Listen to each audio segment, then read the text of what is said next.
नमस्कार। निवेश की दुनिया में सही फंड चुनना थोड़ा मुश्किल हो सकता है ना? आज हम एडलवाइस के 5 सबसे दमदार म्यूचुअल फंड्स को करीब से देखेंगे। हम समझेंगे कि ये कैसे काम करते हैं और कौन सा फंड किस तरह के निवेशक के लिए बेस्ट हो सकता है। तो चलिए शुरू करते हैं। तो सबसे बड़ा सवाल यही आता है, इतने सारे ऑप्शंस में से अपने फाइनेंशियल गोल्स के लिए एक सही पोर्टफोलियो आखिर बनाया कैसे जाए? ये एनालिसिस इसी पहेली को सुलझाने में मदद करेगा, ताकि निवेश के फैसले लेना थोड़ा आसान हो जाए। अच्छा, सारे फंड्स को आपस में कंपेयर करने के लिए हम एक ही पैमाने का इस्तेमाल करेंगे, सिप रिटर्न।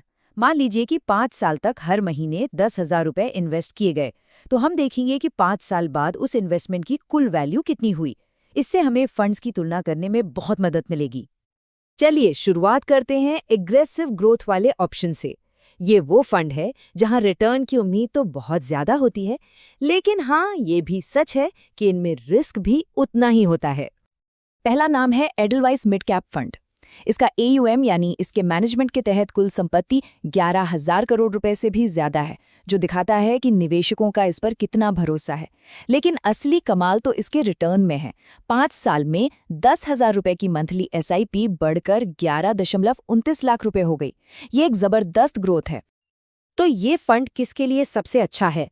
ये उन इन्वेस्टर्स के लिए है जो मिड कैप कंपनियों यानी मीडियम साइज की कंपनियों की ग्रोथ पर दाव लगाना चाहते हैं और लंबे समय तक निवेश में बने रहने के लिए तैयार हैं।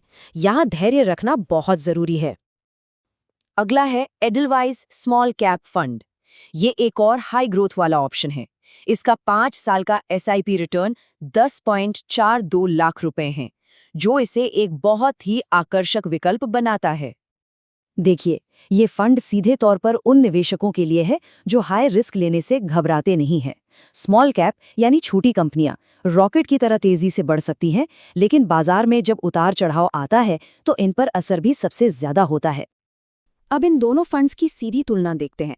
मिड कैप फंड का सालाना रिटर्न 25.59% रहा, जो स्मॉल कैप फंड के 22.26% से थोड़ा सा ज्यादा है। दोनों ही आंकड़े बहुत प्रभावशाली हैं, लेकिन ये याद रखना जरूरी है कि इनके पीछे रिस्क का लेवल अलग-अलग है। अब बात करते हैं एक अलग स्ट्रैटेजी की, डाइवर्सिफिकेशन। ये वो फंड्स हैं जो रिस्क को कम करने के लिए अपने निवेश को अलग-अलग सेक्टर्स और बाजारों में फैला देते हैं। ये एक बहुत ही अनोखा फंड है, Edelweiss US technology equity fund of funds. ये फंड भारतीय निवेशकों को अमेरिकी टेक्नोलॉजी बाजार में हिस्सा लेने का एक जबरदस्त मौका देता है। इसका 5 साल का SIP रिटर्न 10.84 लाख रुपए है, जो इसकी क्षमता को साफ-साफ दिखाता है। तो इसकी सबसे बड़ी खासियत ये है कि ये भारतीय बाजार से परे दुनिया की बड़ी टेक्नोलॉजी कंपनियों में निवेश का रास्ता खोलता है। ये किसी भी पोर्टफोलियो में जियोग्राफिकल डाइवर्सिफिकेशन लाने का एक शानदार तरीका है। अब देखते हैं एडलवाइस फ्लेक्सी कैप फंड को। इसका नाम ही इसकी खासियत बताता है, फ्लेक्सी यानी लचीलापन। ये फंड अलग-अलग साइज की कंपनियों में निवेश करता है और इसका 5 साल का SIP रिटर्न है 9.78 लाख रुपए। मतलब फंड मैनेजर के पास बाजार के हालात के हिसाब से बड़ी, मीडियम और छोटी कंपनियों के बीच स्विच करने की आज़ादी होती है। इससे बैलेंस्ड रिस्क और रिटर्न मिलता है। ये एक बहुत ही संतुलित नजरिया है। इन दोनों डाइवर्सिफाइड फंड्स की तुलना काफी दिलचस्प है। US टेक फंड ने टेक्नोलॉजी सेक्टर पर फोकस करके सालाना 23.9% का रिटर्न दिया। वहीं फ्लेक्सी कैप फंड ने अलग-अलग मार्केट कैप में निवेश करके 19.64% का स्थिर रिटर्न दिया है। यह दिखाता है कि फोकस बनाम लचीलेपन की स्ट्रैटेजी कैसे अलग-अलग नतीजे दे सकती है। हमारी आखिरी कैटेगरी है स्थिर विकास यानी स्टेबल ग्रोथ। ये उन निवेशकों के लिए है जो सुरक्षा और विकास के बीच एक सुनहरा रास्ता चाहते हैं, मतलब न बहुत ज्यादा रिस्क, न बहुत कम रिटर्न।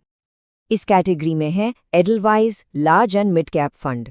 इसका 5 साल का SIP रिटर्न 9.6 लाख रुपए है, जो इसे एक मजबूत और स्थिर प्रदर्शन करने वाला फंड बनाता है। और इसका सालाना रिटर्न रहा है 18.86%। ये आंकड़ा दिखाता है कि ये फंड बाजार के उतार चढ़ाव में भी लगातार विकास करने की क्षमता रखता है। तो इस फंड की स्ट्रैटेजी दोनों दुनियाओं का बेस्ट हासिल करना है। बड़ी जानी मानी कंपनियों से मिलती है स्थिरता और मीडियम साइज की कंपनियों से मिलता है ग्रोथ का पोटेंशियल। ये मीडियम रिस्क लेने वाले निवेशकों के लिए एक बहुत अच्छा विकल्प है। ठीक है, तो सभी 5 फंडों को अलग-अलग देखने के बाद अब इन्हें एक साथ रखकर इनकी तुलना करते हैं।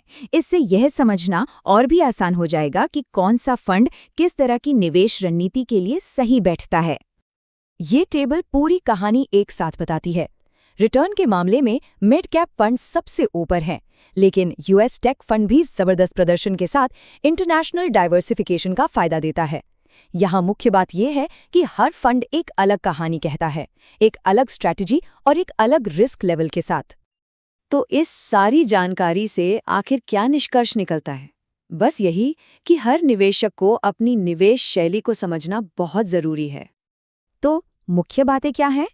पहली, हाई ग्रोथ के लिए मिड कैप और स्मॉल कैप फंड्स बेहतरीन हैं, लेकिन इनमें रिस्क भी ज्यादा है। दूसरी, यूएस टेक फंड जैसे विकल्प ग्लोबल डाइवर्सिफिकेशन देते हैं।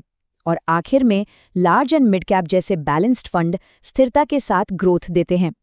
एक सफल पोर्टफोलियो में इन सभी का मिश्रण हो सकता है। तो हम इस विचार के साथ इस एनालिसिस को खत्म करते हैं। कौन सी स्ट्रैटेजी किसी व्यक्ति के फाइनेंशियल फ्यूचर के साथ सबसे अच्छी तरह मेल खाती है? एग्रेसिव ग्रोथ, डाइवर्सिफिकेशन या फिर स्टेबल ग्रोथ? सही फंड चुनने का सफर यहीं से शुरू होता है।